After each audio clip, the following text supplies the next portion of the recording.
In the world of foldable smartphones, Samsung has been a pioneer, and the Galaxy Z Fold 6 was anticipated to be a game changer with its two variants.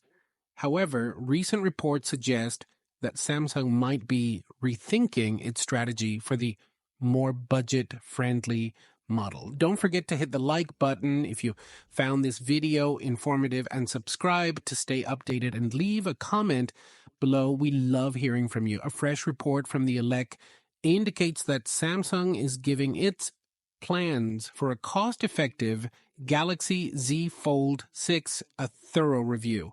The reasons? Product differentiation and industry uncertainty are at the forefront.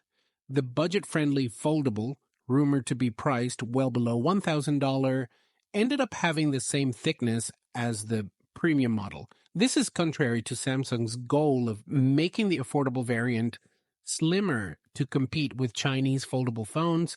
This isn't the first time Samsung has toyed with the idea of a cheaper foldable. Back in 2023, rumors of a lower-cost foldable were rife, only for Samsung to partially refute them, stating they wouldn't release a mid-range priced foldable. However, this year seemed to hold more promise. More sources were buzzing about a cheaper foldable, and we even heard specifics like the absence of S Pen support and a potentially less powerful chipset.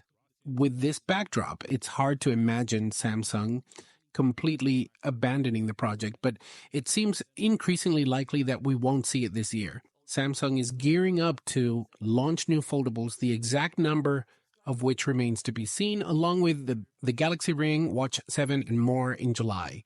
Looking ahead, Samsung is reportedly contemplating an entry-level Galaxy Z Flip 7 for 2025. As the foldable smartphone market evolves, Samsung continues to innovate and adapt. While the future of the affordable Galaxy Z Fold 6 remains uncertain, one thing is clear. Samsung is committed to pushing the boundaries of what's possible in this exciting new space. Stay tuned for more updates on Samsung's foldable journey. See you next video. Peace out.